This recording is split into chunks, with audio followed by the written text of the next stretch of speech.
Hello,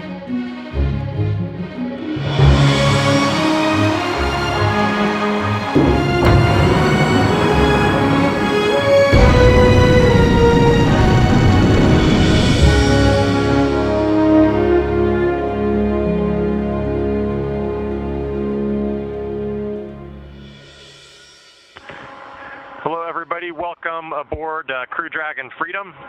We are Crew 4. I'm Kjell Lindgren. Hi, I'm Samantha Cristoforetti. Hello. Hi, I'm Samantha Cristoforetti. Hello. Hi, I'm Bob Hines. How's it going? Hi, and I'm Bob Hines. How's it going? We are super excited to welcome you aboard. We Freedom, and we launched last night, about 14 hours ago. We haven't seen the footage of the launch, but it was an amazing ride up into low Earth orbit, and we're making our way to the International Space Station now. We just wanted to show you around our home here for the past 15 hours before we dock. And so I'm going to hand it over to Wadi first to share with you some of her favorite things about being here in the Dragon. Hey everybody, so as a first-time flyer in space here with my classmate and friend Farmer, our first and most favorite part about being on Dragon so far is definitely the view. So we can take you over here to the window that we get to sleep next to and eat next to and hang out next to, and just show you what we get to see, which is just this amazing Earth. It's been so cool to see the Terminator come in and out, the day and night cycles. You get to see the clouds and all of the rock formations are particularly interesting to me as a geologist, and we are just super excited to be up here.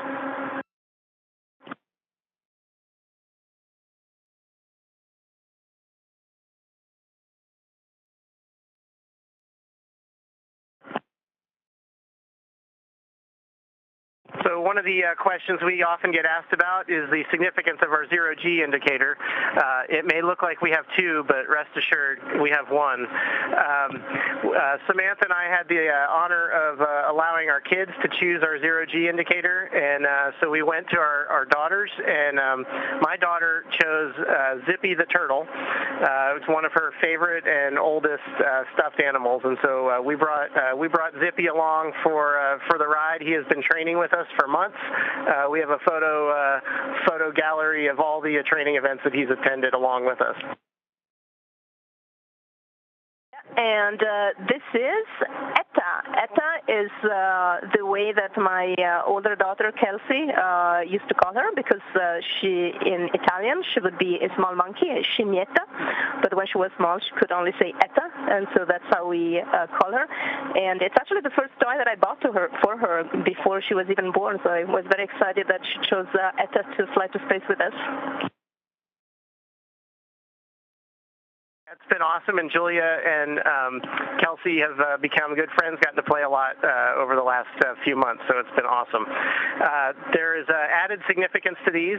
It was unsolicited, but the zero-G indicator actually has additional meaning to our crew. So as Jessica mentioned, she and I are in the 2017 astronaut class, and every class has a nickname, and we were known as the Turtles. So obviously Zippy is very near and dear to our heart as a turtle. Kjell's class from 2009 are known as the Chumps or the Chimps, which obviously is a monkey. And then Samantha's class from the European Space Agency were known as Shenanigans. And as everybody knows, if you get a turtle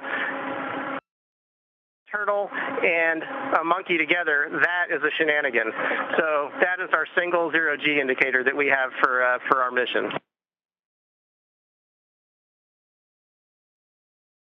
It's been amazing being up here again in space, and one of the most incredible things I've experienced so far was last night. We had a couple of burns during our sleep period. With all of a sudden you feel yourself and your sleeping bag pushed in the vehicle because you have a burn. The thrusters turn on.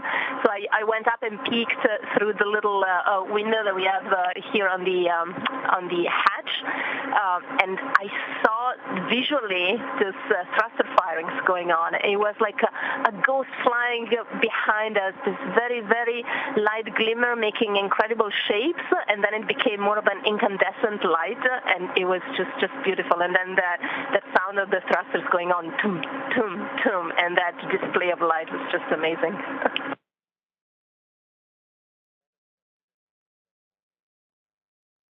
So obviously for me as a rookie, one of my favorite things is looking out the window, and this view that we have out here right now is just spectacular. We're coming across the Terminator, which is the division between day and night on the Earth, and just the way the horizon and the atmosphere lights up and how it gets accentuated as we come into darkness or come out from darkness is just absolutely amazing. So that is certainly one of my favorite things.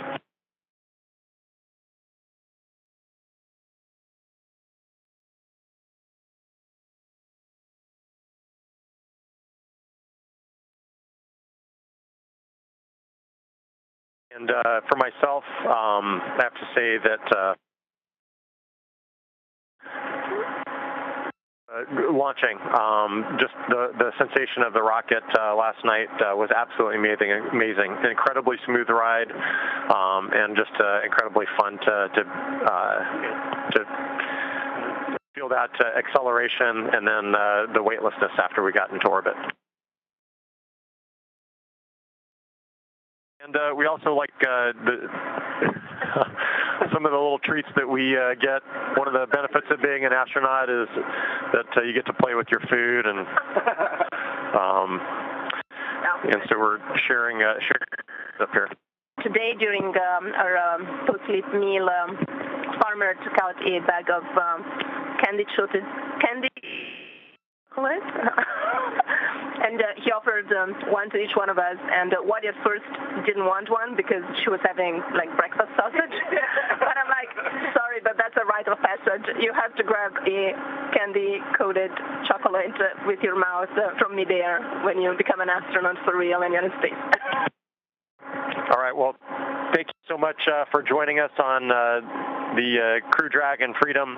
We enjoyed showing you around our home for the next few hours. We're looking forward to docking with Space Station and sharing more of our work and the amazing science and research that we have the opportunity to do with you over the coming months. So thanks so much, and Crew Dragon Freedom signing off.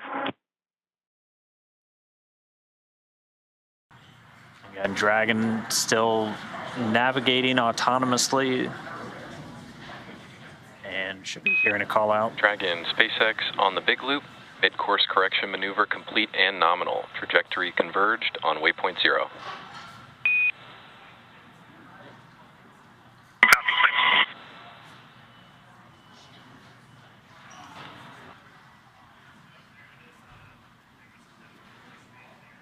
And for the crew, they're largely just in a monitor mode.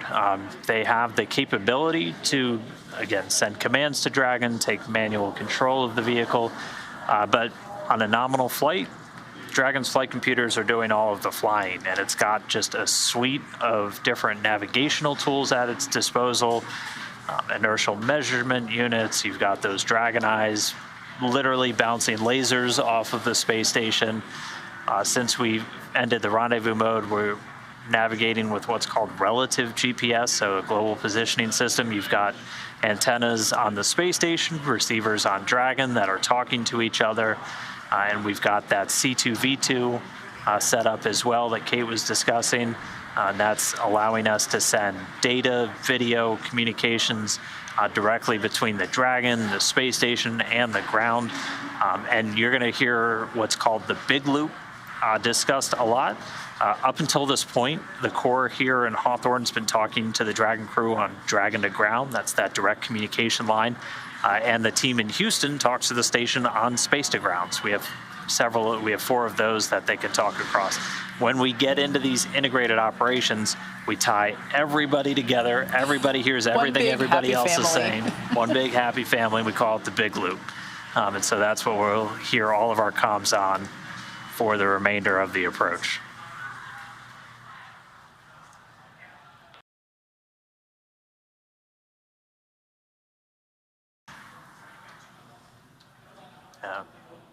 There's the space station. And we're coming up just directly underneath it. So you're looking up at station essentially from Dragon, and that's just outer space directly behind us.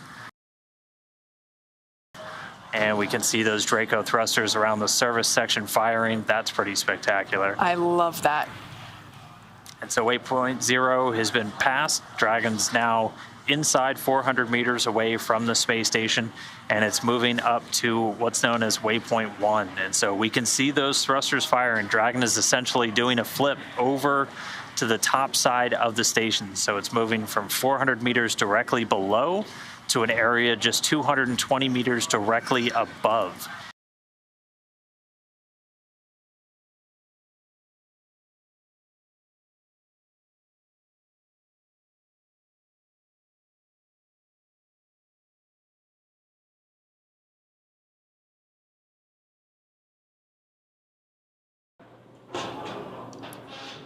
You can see lots of Draco thruster firings there.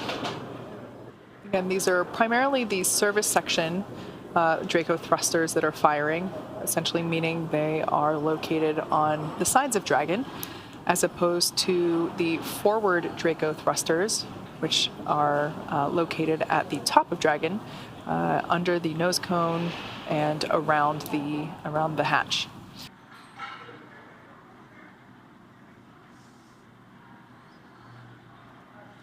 Meter. 1 meter in closing.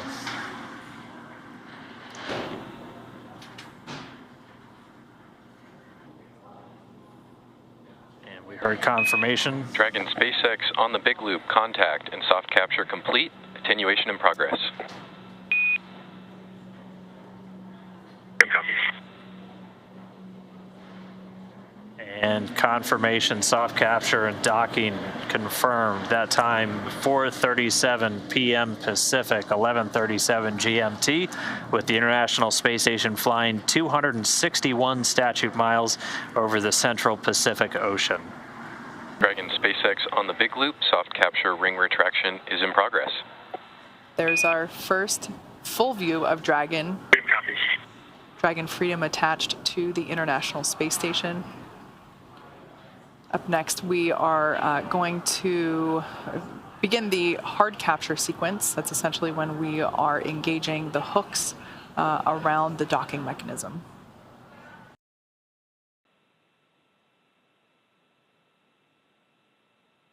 You're back seeing live views inside Crew Dragon Freedom. You currently see a couple empty suits still in the chairs as the crew are continuing to do preparations to open the hatch and ingress the International Space Station.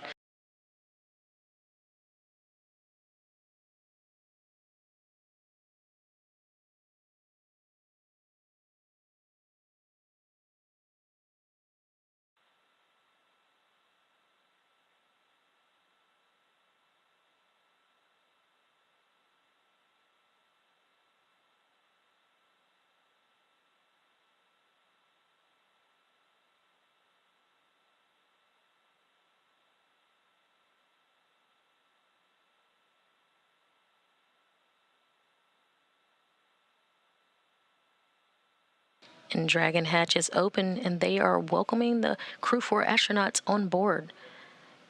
You see all smiles around as Jessica Watkins, Bob Hines, Samantha Cristoforetti have ingressed and are hugging all their current Crew 3 crew members. And last one in, we see Commander of Dragon, Kjell Lindgren, now entering into the International Space Station.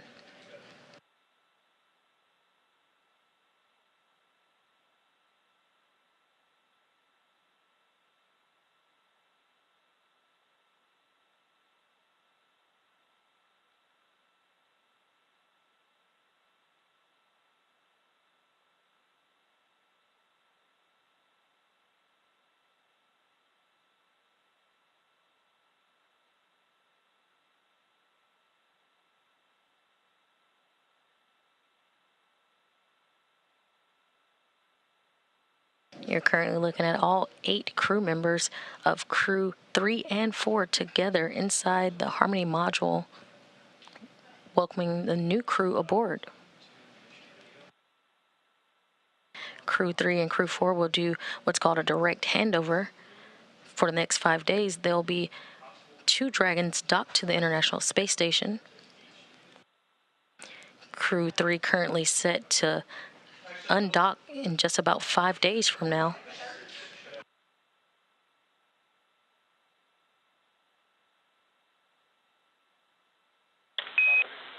Station Houston on Space to Ground 3, no response required. Just letting you know, PWD is going to be down 10 to 15 minutes. Sorry for the timing, but...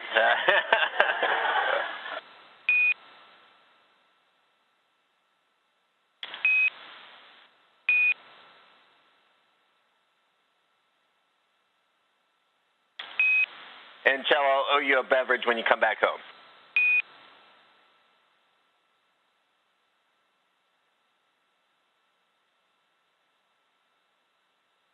Houston Station IMV duct installation is complete. Go for IMV fan activation.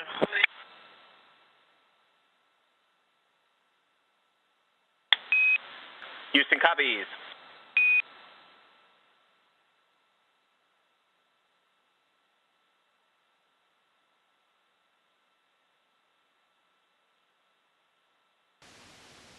Station, this is Houston. Are you ready for the event? We are ready for the event. Commander, the floor is yours. Well, welcome on board the space station. As you can see from all the smiles around, we are very happy to have our new crewmates aboard with us. Congratulations really around the world, but to SpaceX and to NASA for pulling off what is still remains a very dangerous activity of launching human beings into space, but pulled it off just brilliantly. And really dynamic weeks here. We've just said goodbye to our private astronaut mission crewmates. There's a Russian EVA that's going to start here in just a few hours.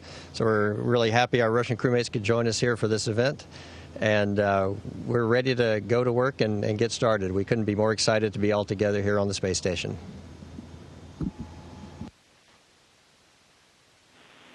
Thank you, Tom. And Freedom crew, I wonder if you would be keen to share some of your impressions. Well, we had an absolutely magnificent ride into low Earth orbit on an F9 booster in the Freedom capsule. It was a really smooth ride, and the G's were pretty amazing.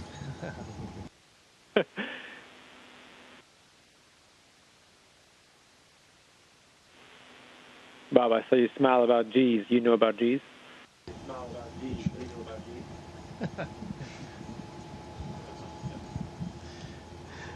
Yeah, it was pretty amazing, especially, one of the things we used to say in fighters is, down low, the faster you go faster, the faster you get faster. This was just the opposite. The higher we got, the faster we went, the faster we got faster. And it was just incredible, that ride, especially on the second stage. It was just really eye-watering. It was awesome. And there's another rookie on board. Oh, Samantha. Seasoned astronaut. Go ahead.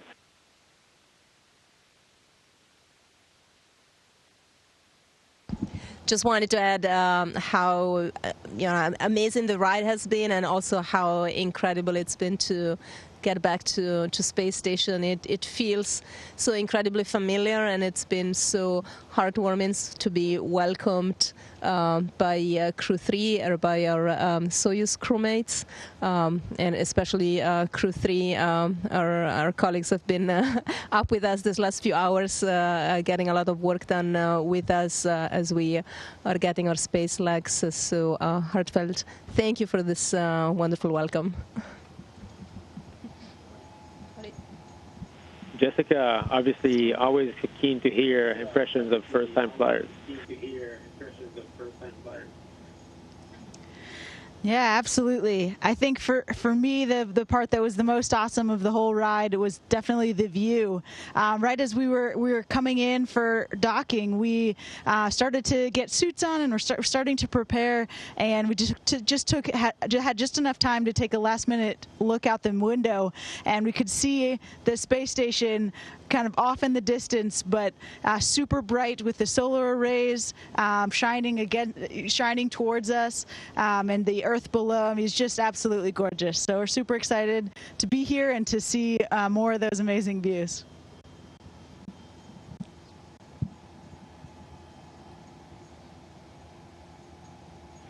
Any words on what you foresee for the mission ahead? I'm sorry. Hey, we just wanted to take a quick opportunity here. Every time we get to have new colleagues fly into low Earth orbit, we have a little tradition of awarding them their gold astronaut pins. So we want to take a moment here to award the gold astronaut pins to Farmer and Waddy.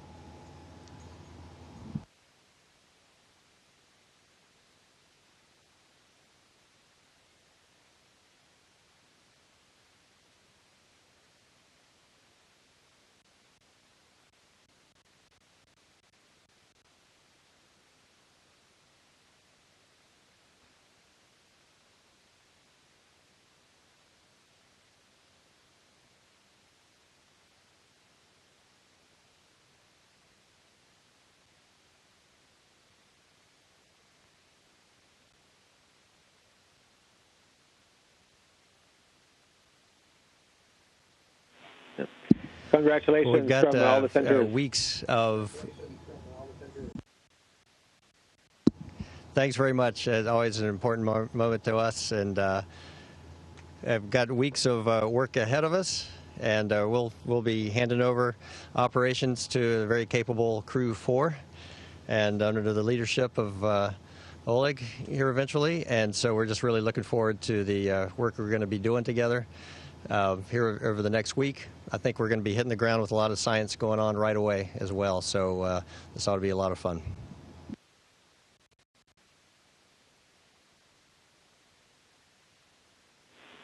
Well, very good. Thank you all for your time. I know you're very busy up there. I don't know if there's any closing remarks anybody would like to share.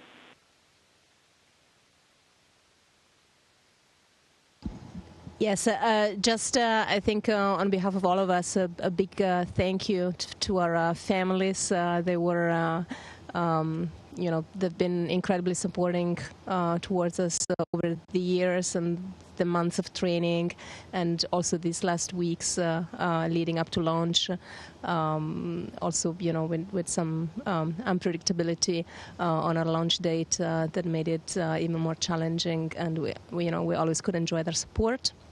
And of course, a big thank you to the NASA family, SpaceX, and also from my side, a particular thank you to my colleagues at the European Space Agency who make it possible for us ESA astronauts to fly. And I'm incredibly happy to be here and sharing this experience with my colleague, my ESA colleague, Matthias, as well.